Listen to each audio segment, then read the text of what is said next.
Brandon Hayes stood silently at the floor-to-ceiling windows of his penthouse office, watching the rain drizzle over the skyline of San Francisco. The city below was alive with lights and movement, but Brandon felt none of that energy. At 41, he had built Hayes Dynamics into a tech empire, a name synonymous with innovation. His company's name glowed on half the buildings downtown, and yet the emptiness inside him was louder than ever. "Mr. Hayes," his assistant's voice crackled. Through the intercom, "Lincoln's school just called. He's been waiting to be picked up." Brandon glanced at his watch and sighed. 3 hours late. Again. "Tell Carson to bring the car around." His hand grazed the silver frame on his desk, pausing over the photograph inside, his late wife Emily beaming from a hospital bed, just months before cancer stole her away. 3 years later, the pain hadn't dulled. "I'm trying, Em," he murmured, eyes on the smile that haunted him. As the elevator carried him down 57 floors, each passing level pulled him further from the comfort of work that didn't demand he confront what he'd lost, or the promises he was failing to keep. Rain pounded the windshield as Brandon slid into the back seat of his sleek black Escalade. "School first, then home," he told his driver. His phone buzzed with emails, meeting reminders, and project updates. He silenced them. When they arrived at Lakeside Prep, Lincoln was still there, sitting alone on a bench beneath the front archway, hunched over his tablet. At 11, his son was already mirroring the emotional distance Brandon had perfected. "Hey, champ." "Sorry I'm late," Brandon said. Lincoln didn't look up. "It's fine. I was working on my coding challenge." 2 words. That was all Brandon. Got back at the estate, their evening routine unfolded like a script they'd both memorized. Dinner was served by their housekeeper, Patricia. Lincoln barely spoke, retreating to his room after eating.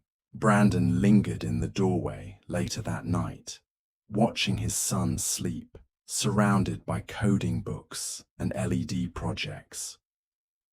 Emily's brilliance lived on in Lincoln's curiosity.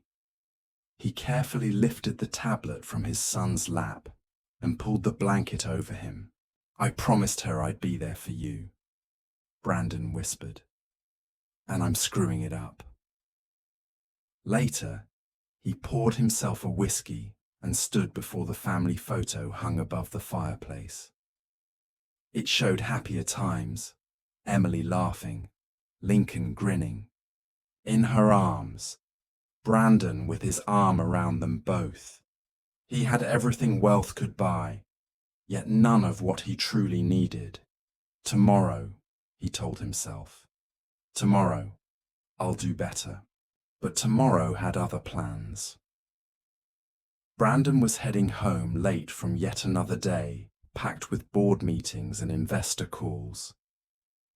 His mind was torn between reviewing a merger proposal and remembering that Lincoln's science project was due in the morning, a project he'd barely touched. He sighed. Another promise he'd failed to keep. Then he saw them. Outside a corner grocery store, huddled in the cold rain, stood a woman with 4 small girls clinging to her. The kids looked like carbon copies, blonde pigtails drenched and sagging, dresses soaked through, each one probably no older than 6. The woman appeared desperate, pleading with the store clerk, who only shook his head before walking away. Something made Brandon stop. Maybe it was the woman's defeated posture, or the way the children clung to her legs like ducklings to their mother. Without really thinking, he pulled over and stepped into the downpour. "Everything all right?" he asked. The woman startled and instinctively gathered the girls closer. Despite the exhaustion in her face, she had once been striking. Brandon could see it in the shape of her eyes, the proud tilt of her chin. "We're okay," she replied quickly, but they clearly weren't. "I heard you asking about credit inside," he said gently. "Let me help." "We don't need charity," she replied, her voice tight, pride burning in her eyes. "Mommy, I'm hungry," one of the little girls whispered, tugging at her mother's soaked coat. Her words broke the woman's composure. "I'm Natalie," she finally said. "These are my daughters, Chloe, Ellie, Harper, and Grace." Inside the store, Brandon filled a cart while the girls stared wide-eyed at the bounty. They moved like one tight unit, whispering only to their mother and never straying more than an arm's reach away. When Grace, with a butterfly clip barely hanging onto her soaked hair, reached out for a pack of cookies, she hesitated and quickly withdrew her hand, eyes flicking to Natalie in fear. "It's okay," Brandon said, placing the cookies into the cart. "Every kid deserves a treat." At checkout, he noticed Natalie silently counting the items, her lips moving as she tallied costs in her head. Anxiety carved deep lines in her forehead. "You have a place to stay tonight?" he asked softly as they loaded the groceries into his SUV. "We're between places," she said hesitantly. "There's a diner around the corner. We were going to... Let me buy you dinner. We'll figure something out while we're there." At the diner, the girls devoured their food with careful, almost too polite manners. It was unnatural. How quiet they were. How precise. Natalie barely touched her own plate, her gaze fixed on Brandon, trying to figure him out. "Why are you helping us?" she asked. Brandon thought of Lincoln, alone at home, probably eating leftovers with Patricia. "I'm not sure," he admitted, "but I know what it's like to feel alone." When she mentioned her ex-husband's name, Brandon nearly choked on his coffee. "Logan Pierce," he repeated. "Logan Pierce from Stratus Innovations." Natalie blinked, surprised. "You know him?" "Let's just say we've crossed paths," Brandon said tightly. Logan Pierce was the same man who had stolen Brandon's educational tech prototype 7 years ago and nearly tanked his entire company in a vicious legal battle. He'd never forget it. Now, here was Logan's ex-wife, homeless, desperate, and here were Logan's daughters, identical, exhausted, and quietly clinging to each other.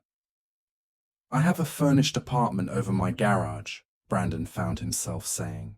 "It's yours, at least until you get back on your feet." Natalie's eyes filled with tears she wouldn't let fall. "Why would you do that? We're strangers." Brandon looked at the smallest girl, Grace, whose fingers were curled tightly, around her mother's even in sleep. "Because no one should be out in the rain alone," he said. What he didn't yet know was how much that moment would change everything, for both of them. That first night in Brandon's guest apartment felt surreal to Natalie.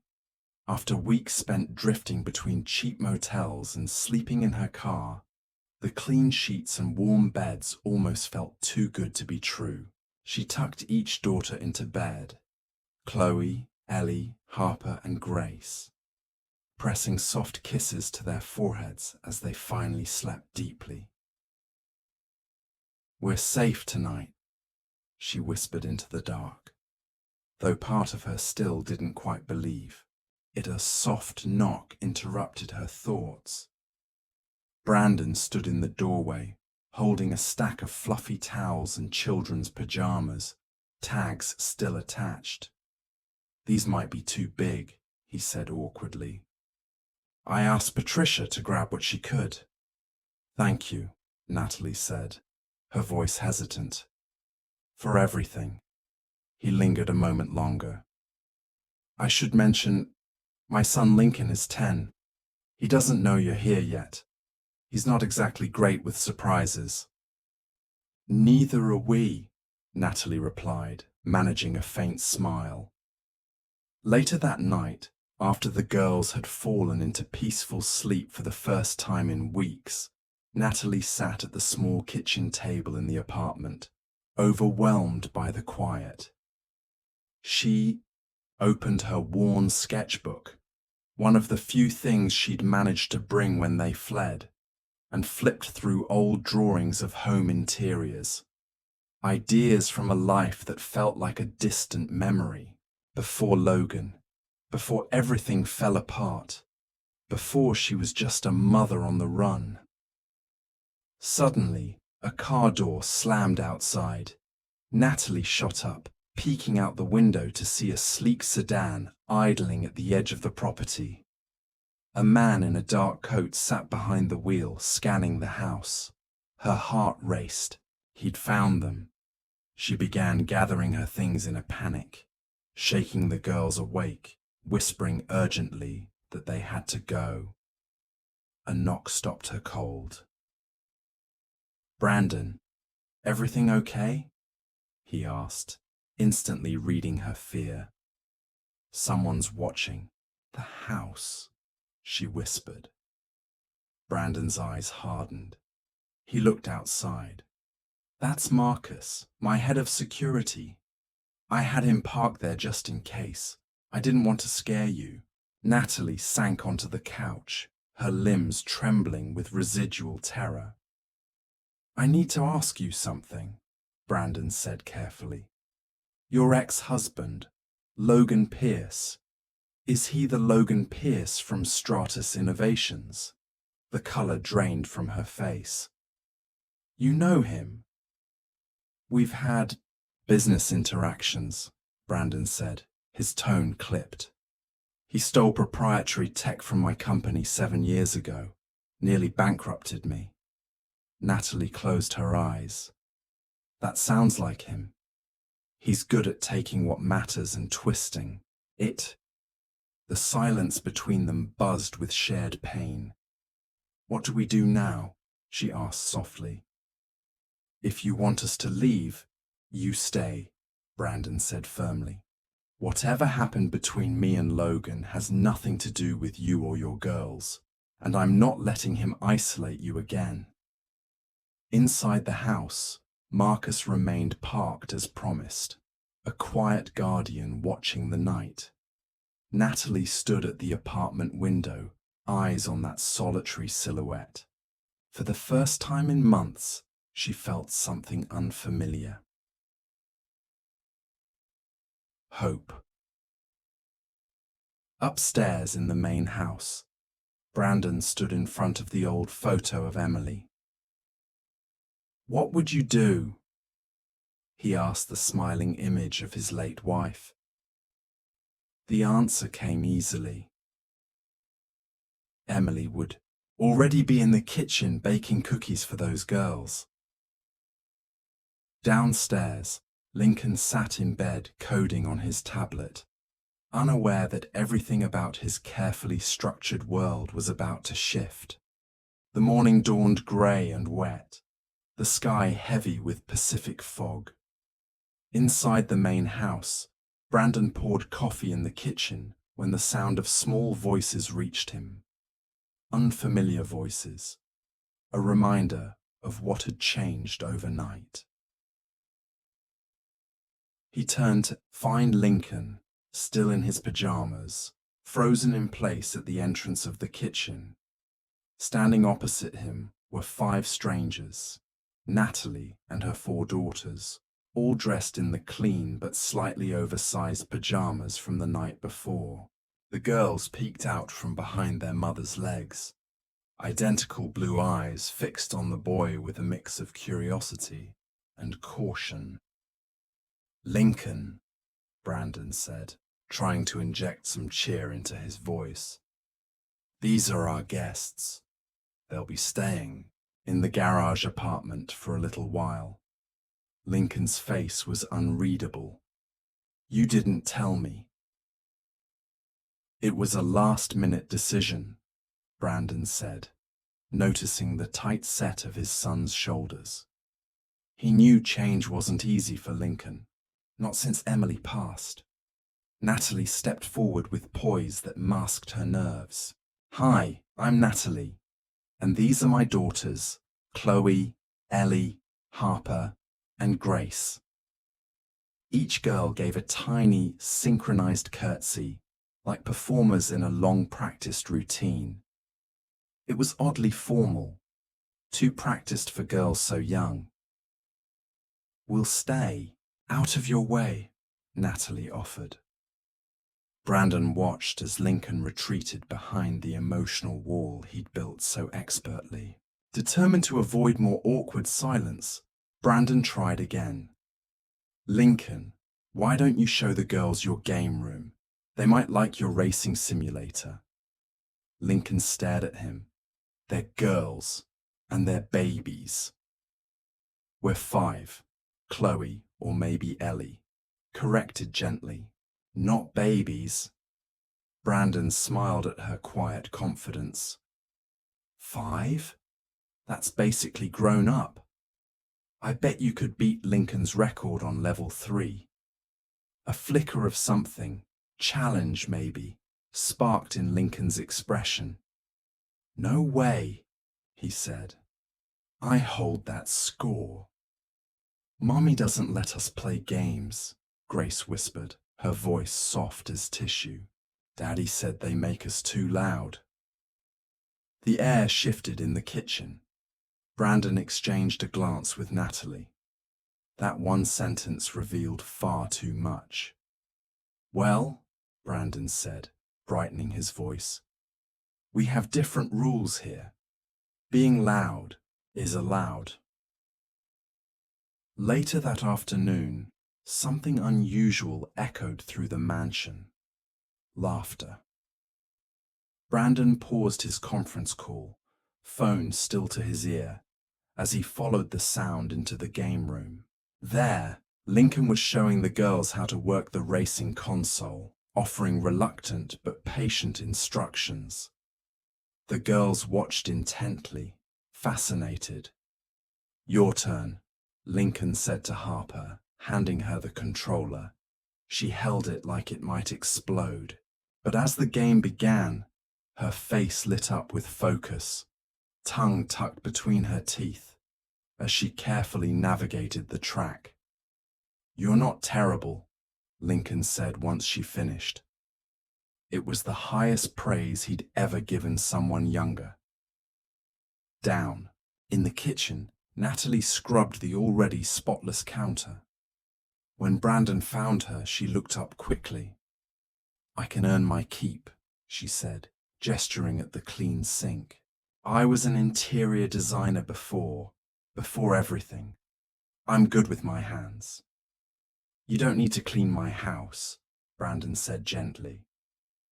"But my office does need a redesign. The last decorator made it look like a law firm in mourning. Maybe you could sketch some ideas."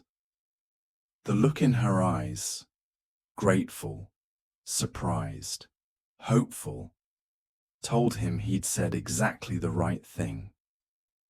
That evening, Brandon stood in the living room doorway, unnoticed, watching Lincoln help the girls construct a blanket fort. It sprawled across half the room, filled with pillows and snacks, and the sounds of whispered giggles.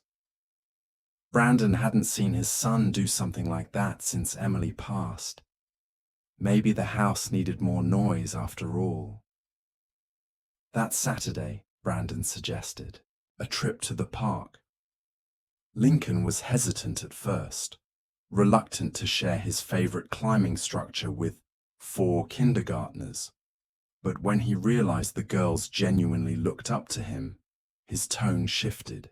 He even offered to show them how to climb the tallest rope tower, his signature move. "Stay close to Lincoln," Natalie instructed gently as they arrived at the park, eyes scanning their surroundings with quiet vigilance. The habit of looking over her shoulder had become second nature. Brandon noticed. "Marcus is parked across the street," he said softly. "Just in case." Natalie's shoulders eased ever so slightly. The park buzzed with life. Families chasing frisbees, dogs playing, teens lounging on the grass. It was the first time in months that Natalie felt like they belonged somewhere again. "Watch me," Lincoln called, scaling the rope ladder effortlessly. 4 identical faces turned upward in awe. "Can we try?" Ellie asked, already stepping forward. Natalie nodded. "Stay with Lincoln." She sat on a bench, Brandon beside her, as the kids laughed and played, something the girls hadn't done freely in what felt like years. "They seem happy," he said. "They are," Natalie whispered. "It's the first time they've been allowed to play like this in a long time." She hesitated before continuing. "Logan had rules about everything: public behavior, volume, matching clothes. They weren't allowed to be messy or loud or even kids." Brandon shook his head, watching Grace clumsily swing from monkey bars while Lincoln stood protectively beneath her. "They're children, not mannequins," he said. "They're supposed to get dirty." Natalie's hands twisted nervously in her lap. "I stayed too long. I know that now." A sudden shriek broke through the calm, not from joy, but distress. Lincoln jogged toward them, Grace sobbing behind him, cradling something in her small hands. "It was an accident," Lincoln said quickly. "She slipped and landed on my tablet." Grace's eyes were wide with fear, her body trembling. "I'll be good," she whispered. "I promise I'll be good." Brandon knelt down to her level. Her terror was palpable. "Grace, sweetie," he said softly. "It's just a tablet. Accidents happen." "But I broke it," she cried. "Things can be replaced," Brandon told her gently. "You can't." Grace looked up at Natalie for reassurance, who nodded with tears in her eyes. "How about ice cream?" Brandon offered. That suggestion brought a miracle, a watery smile from Grace. After ice cream, while the children sat in a sugar-fueled heap on the curb, Natalie pulled folded napkins from her purse. "I sketched a few ideas," she said shyly. Brandon's eyes widened as he studied the elegant room layouts, featuring built-in storage, adaptive tech, and family-friendly design elements. "These aren't just sketches," he said, genuinely impressed. "This is professional work." Natalie shrugged. "I used to dream about opening a studio, designs for families where kids could feel seen and parents wouldn't have to sacrifice style." He looked at her, seeing more than just a mother, surviving. He saw a woman who once built beauty for others and had it stripped away. "Why not dream again?" he asked. Before she could answer, Harper appeared with chocolate on her cheeks and sticky fingers. I saved my cone for last, she declared proudly. That night, as Natalie tucked her daughters into bed back at the garage apartment, she whispered, "You're safe." Like a prayer to the walls, and for the first time, she believed it might be true. But safety, she knew, could be temporary. Monday morning shattered the fragile peace they'd begun to build. Elaine, Brandon's personal assistant, arrived at the estate for their usual strategy meeting. As she stepped into the foyer and spotted Natalie helping the girls tie their shoes, her expression barely concealed her surprise. "I see we have guests," Elaine said politely, her professional smile not quite reaching her eyes. "Temporary arrangement," Brandon said evenly. Natalie and her family needed a safe place.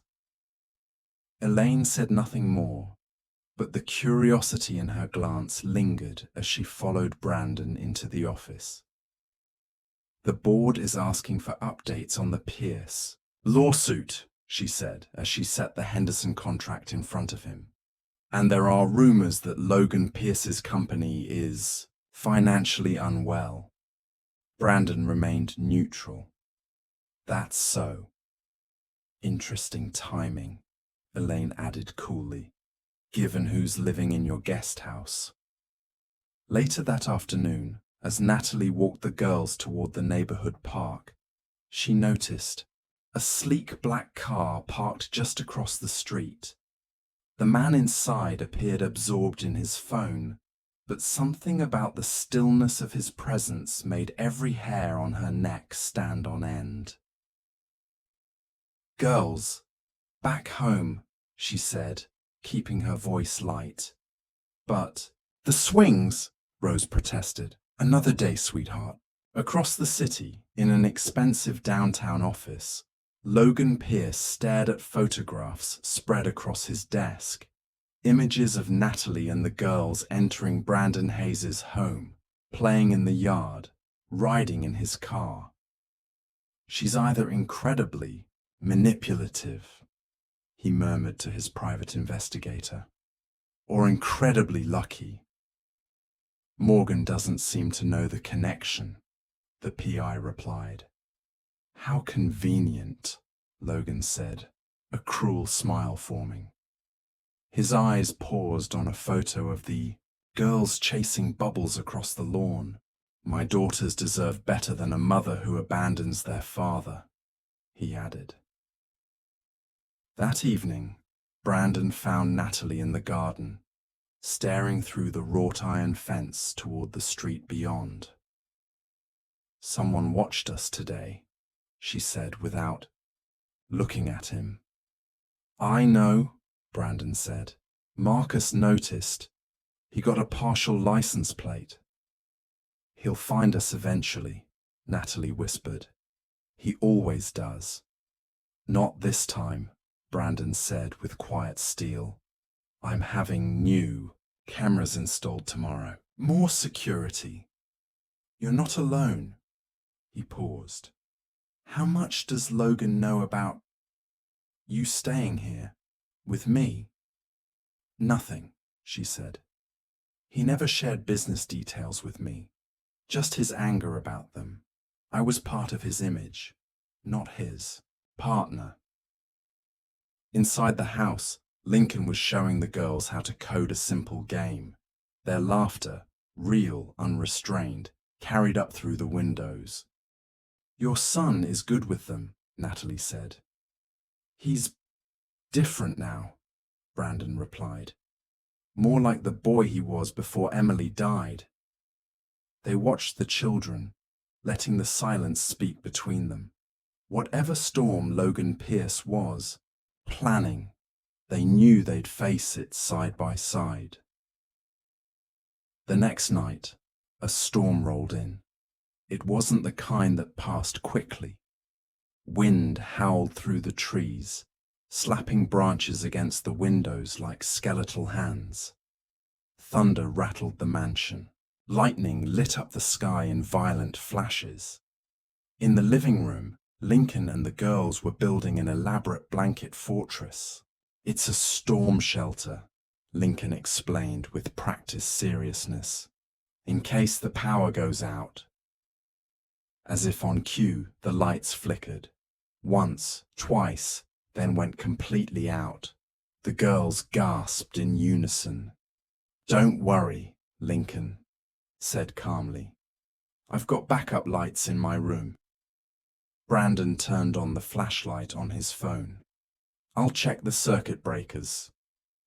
Meanwhile, in the garage apartment, Natalie stood frozen in the kitchen. Her knuckles turned white as she gripped the counter. Her breathing came in shallow bursts. Her eyes were vacant, staring into memory. Lightning flashed again, and she flinched hard. The room around her dissolved. She was back in another house, another storm, another night.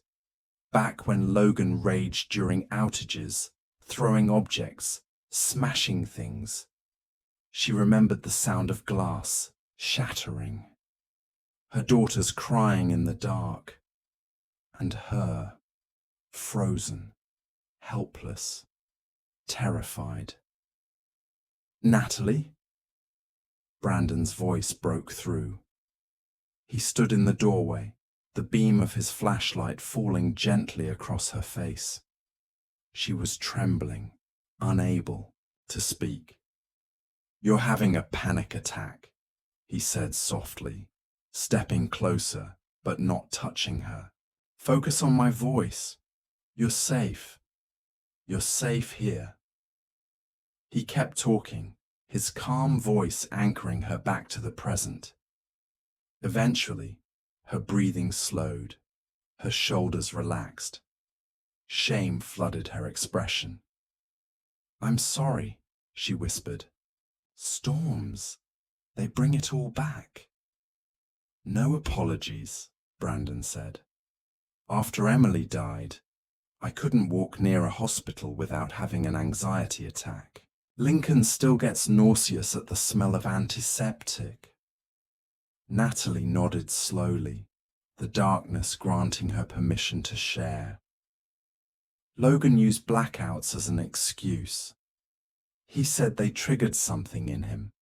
And the girls," her voice cracked, "they learned to be invisible during storms." She took a deep breath. "He never hit them. But they saw things no child should see, heard things." Brandon didn't interrupt. He just listened. "When I finally decided to leave," she whispered, "he said he'd separate them, send each one to a different state. Said no judge would believe me over him." "He was wrong," Brandon said, "and I have excellent lawyers." She looked up at him, startled by the quiet certainty in his voice. "We all carry scars," he added. "Emily used to say healing begins when we stop hiding them." Laughter drifted from the main house, the girls shrieking as Lincoln led them on a flashlight adventure. "Our kids are braver than we are," Natalie murmured. "They're resilient," Brandon said. "Lincoln hasn't laughed like that since we lost her."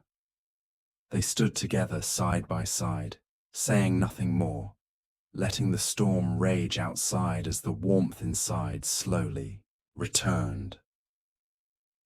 By morning, something between them had shifted. Not romance, not yet, but trust. The next morning brought a soft knock at the front door. Brandon opened it to find Dr. Rebecca Chen, their neighbor and a renowned pediatrician, standing there with a medical bag in hand. "Marcus mentioned one of the girls might be sick," she said with concern. "I don't think," Brandon began, but was cut off by Natalie rushing downstairs with Grace limp in her arms. "She's burning up," Natalie said, voice trembling. "Fever started in the night. Let's take a look." Dr. Chen said calmly. She examined Grace in the guest bedroom, while the other three girls watched from the doorway, wide-eyed and worried. Their synchronized body language reminded Brandon just how deep their conditioning had been.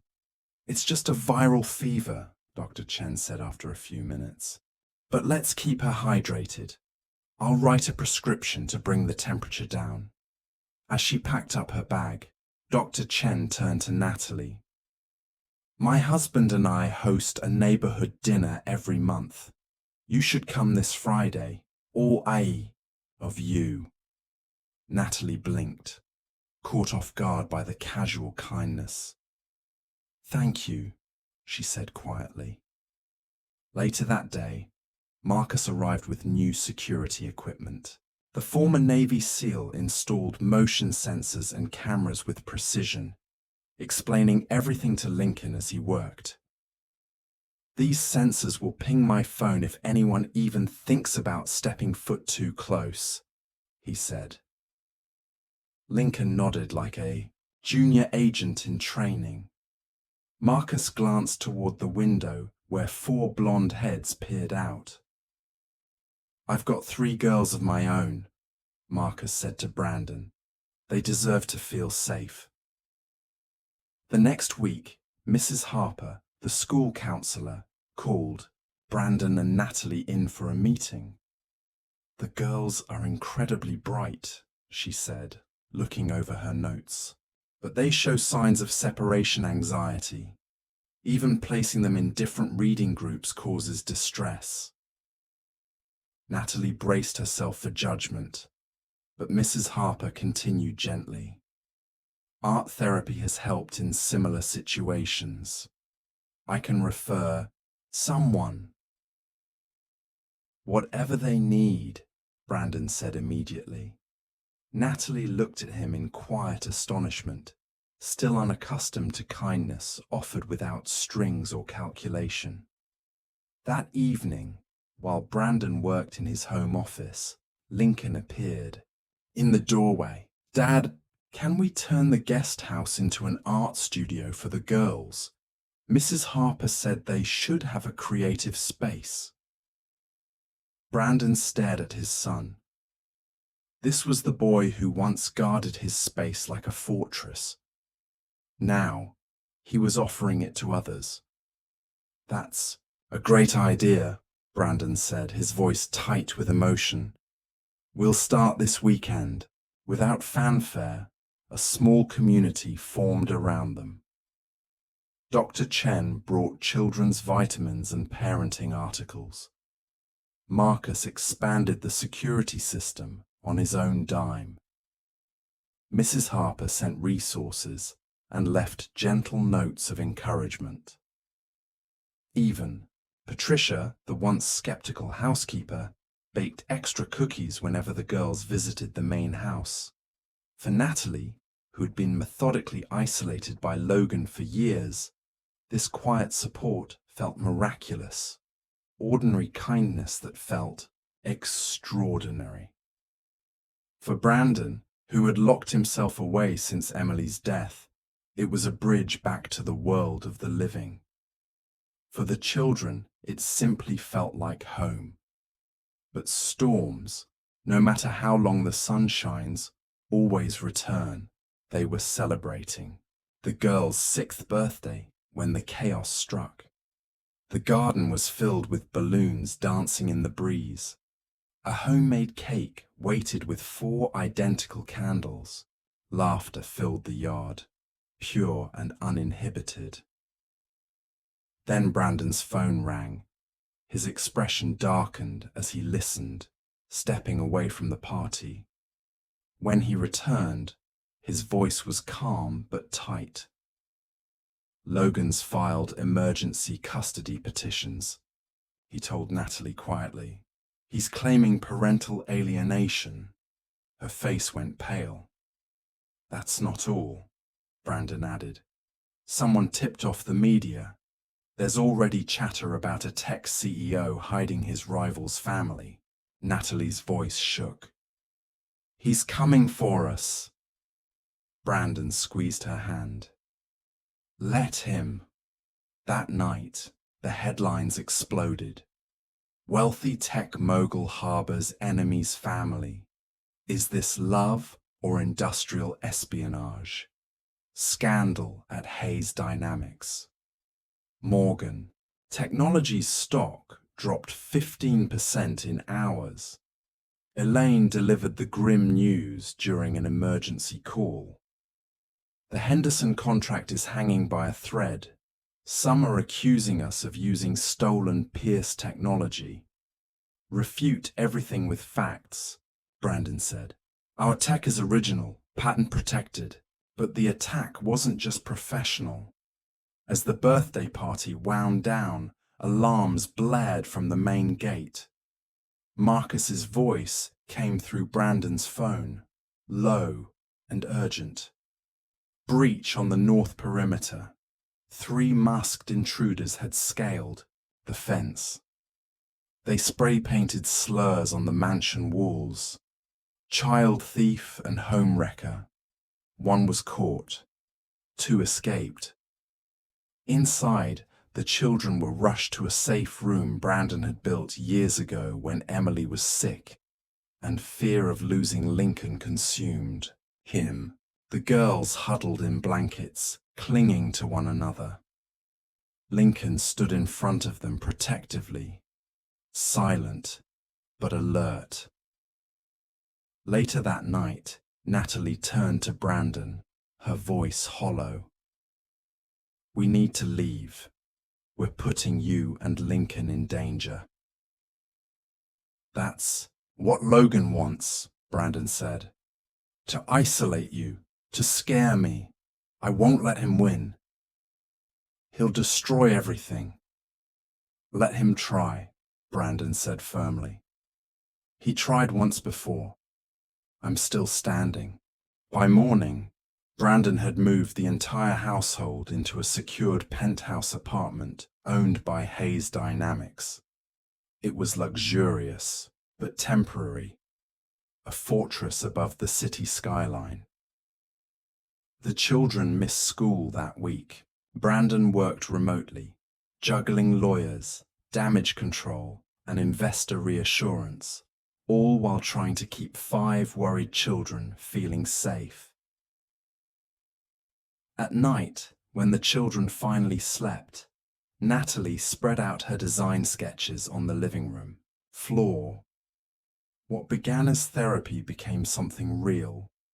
Floor plans, family layouts, adaptive technology integrations. You're building something here, Brandon told her one evening, reviewing her work. This could be your business. I need to be able to support them, she said. If Logan wins custody. Brandon didn't reply right away.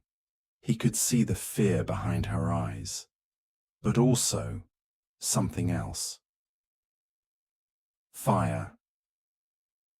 One night, after reading another frustrating legal update, Brandon sat alone in the kitchen, staring at his untouched coffee. Doubt clung to him like fog. Logan had influence, contacts in politics, business, media. Brandon was powerful, but this wasn't just corporate war anymore. This was personal. Natalie found him there, shoulders hunched under the weight of it all. What if I can't protect you? He asked, voice low. What if I lose this fight? Without hesitation, she placed her hand over his. You already did more than anyone ever has, she said. But this isn't just your fight anymore. She showed him the design binder she'd been compiling. A business plan, branding mock-ups, her dream reborn as a blueprint. I'm fighting too, she said, with everything I have. As their mother, Brandon looked at her and realized this wasn't a woman who needed rescuing. She was fighting to build something just as much as he was.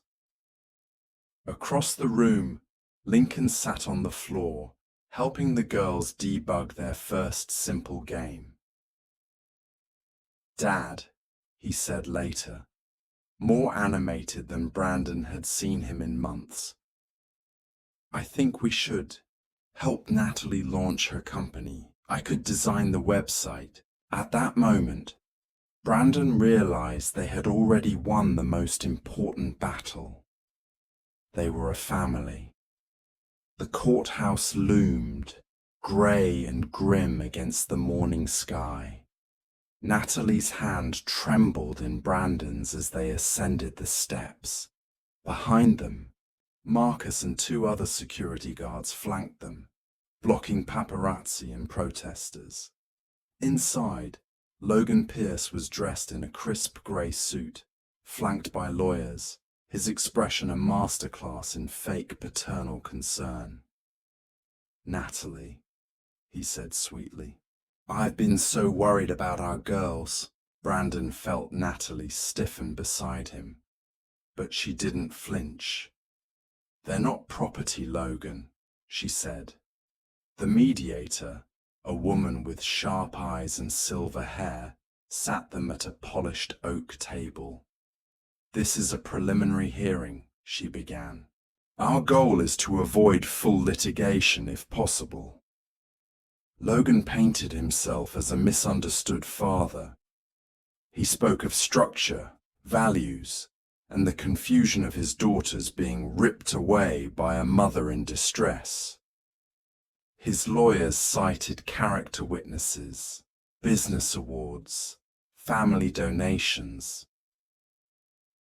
Natalie faltered at first. Years of being dismissed had trained her to doubt her own voice.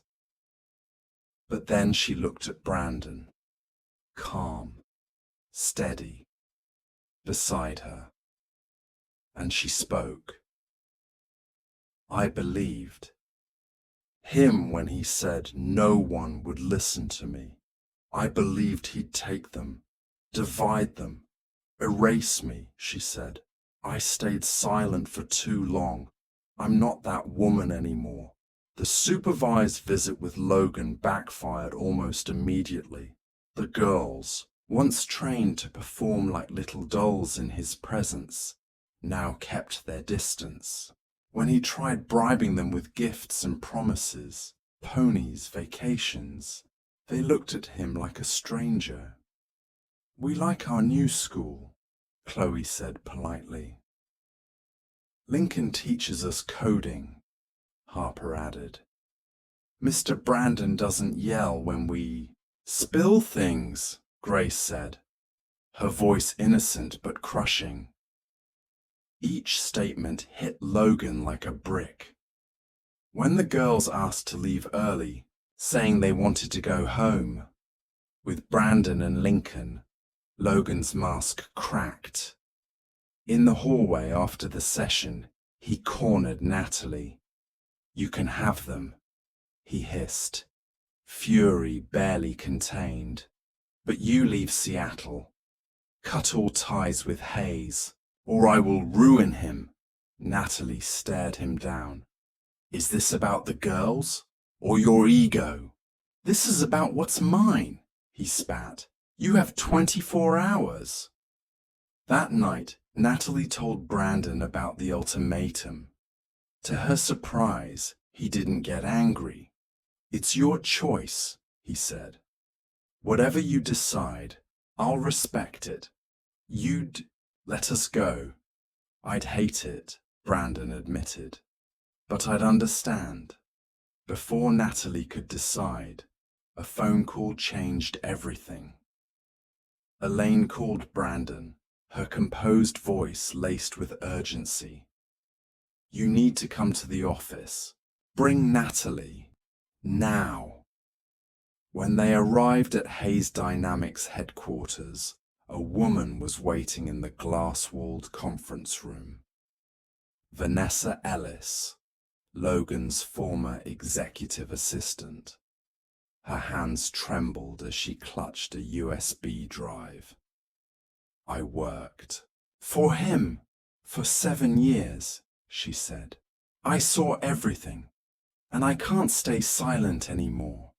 The drive she handed over contained a digital avalanche, audio files of Logan's rages, financial statements showing how he blocked Natalie's access to money, emails discussing strategies to use the girls as leverage. "He kept records of everything," Vanessa said. "He never thought anyone would challenge him." As Brandon and his legal team combed through the files, the tide turned. Employees from Hayes Dynamics shared stories of Logan's unethical business practices. Dr. Chen offered medical documentation about the girls' anxiety. Teachers and neighbors submitted statements on how much the girls had blossomed under Natalie's care. Even Lincoln prepared a testimony, along with Mrs. Harper. "They're finally becoming their own people," Mrs. Harper wrote. "You can't force children to bloom, but you can give them sunlight." The most damning evidence came from Logan's own investigator. Ironically, his meticulous documentation of Brandon's home being vandalized, his orders to disrupt contracts, his personal vendetta.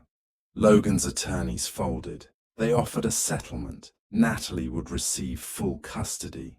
Logan would have strictly supervised visits, if the girls ever wanted them. His company would undergo a full investigation for ethics violations. The court battle was over. But Brandon still wasn't sure what came next. They'd started as strangers. Now they were more. But did Natalie and her daughters need space to breathe? Or to stay? "What happens now?" he asked one evening as they watched the kids run through the backyard again, newly theirs. Natalie's smile was soft but firm. "We rebuild, all of us, together." From that moment forward, something solid settled between them. Not temporary, not out of necessity. Real. A few weeks later, Brandon gathered the family at the breakfast table and unrolled a set of blueprints. Lincoln beamed beside him. "We've been working on this," Brandon said. "It was a full renovation, plan for the east wing of the estate.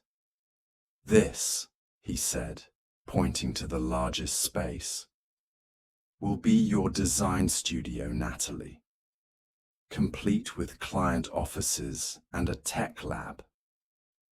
And these," Lincoln added, "are for the girls, custom rooms, based on what they love. A music nook for Chloe, a reading loft for Ellie, a mini soccer turf for Harper, and an art space for Grace. My coding lab connects to all of them," he added proudly. "Smart home style." Natalie's hands trembled as she touched the drawings. "This is real," she whispered. "If you want it to be," Brandon said. The renovation became a community effort. Dr. Chen's husband, an electrical engineer, helped wire the smart systems. Marcus managed the security installations. Mrs. Harper consulted on the learning environments. Even a few Hayes Dynamics employees volunteered on weekends. When it came time to personalize each room, Brandon handed the girls color swatches. "Different colors?" Chloe asked, stunned. "Different everything," he said gently. Whatever feels right for you. It was a turning point. Chloe chose soft blues. Ellie leaned toward golden yellows. Harper picked bold greens. And Grace, unsurprisingly, selected all shades of purple. For Natalie, watching them claim identity separately felt like breathing for the first time. The day the sign was installed over her new studio, she stood staring at it, tears falling freely. For Bloom's Design. "I never thought I'd get this back," she said to Brandon. "Not just the career, the ability to create." "You built it," Brandon said. "I just gave you the space." One evening, as they planted a shared garden to connect the studio to the children's creative spaces, they laughed, hands covered in dirt, surrounded by the sounds of joyful chaos. They didn't look like a traditional family, but they felt like one. 1 year later, exactly 1 year after Natalie and her daughters had stood soaked in the rain outside a grocery store, Brandon organized a surprise. The family gathered outside behind the newly finished studio, waiting for them. 5 young cherry trees and 1 large mature tree in the center. "What's all this?" Natalie asked. Brandon smiled. "These are Yoshino cherry trees, known for beauty and resilience." He turned to the children. "One for each of you, to grow alongside you." "And the big one?" Lincoln asked. "That one represents us," Brandon said. "Our family, together." With help, each child planted their tree. Natalie watched with pride as her daughters got dirt on their clothes without fear, laughed without apology. Brandon brought out a wooden box. "There's a tradition in Japan," he explained. "Families bury a keepsake under a tree. Each family member placed something meaningful inside." Brandon, Natalie's first studio sketch, drawn on a napkin. Natalie, the first bracelet Lincoln had made for her, clumsy but heartfelt. Lincoln, a USB drive containing the girls' first game. Chloe, a pressed flower from their first trip to the park. Ellie, a page from her favorite book. Harper, a tiny soccer medal. Grace, a miniature watercolor of their family. Brandon added, "One final object, a simple gold band." "This isn't a proposal," he said quickly, looking at Natalie. "Not yet, but it's a promise. We're connected, no matter what." They buried the box. No one spoke. They didn't need to. Spring again. Year later, they gathered under the now blooming trees. For Bloom's Design had grown into a thriving firm. Natalie specialized in adaptive therapeutic spaces for children. Her work now touched schools, homes, and clinics across the city. Brandon's company had evolved too. Inspired by the kids, he'd launched a line of educational tech designed for accessibility. The girls had changed too. Chloe was mastering violin. Ellie was writing her own short stories. Harper had joined a youth soccer team. Grace's paintings were displayed across their home. Lincoln, now 12, had built Natalie's company website and was developing accessibility tools in code, calling them mom-friendly tech. That day, under the trees, Brandon stood before them and cleared his throat. "Last year," he said, "I put a ring in that box as a promise." He pulled out a velvet box and opened it. "Today, it's a question." The ring held 5 small stones surrounding a central diamond. "One for each of the kids," he said, voice steady, "and one for us." Tears welled in Natalie's eyes as the girls squealed with joy, and Lincoln grinned. "Yes," she whispered. "They didn't just become a couple, they became a family, one, made not of blood alone, but of healing, love, and choice." That evening, their once silent living room echoed with the familiar rustle of blanket forts, coding sounds, and laughter. Natalie stood beside Brandon, watching the children. Watching the life they'd all built. "Did you ever imagine this?" she asked. Brandon thought of Emily and knew she'd have approved. "No," he said. "But that's the beauty of second chances. They take you where you never thought you'd go." Outside, 6 cherry trees swayed in the spring breeze, growing stronger together, just like them.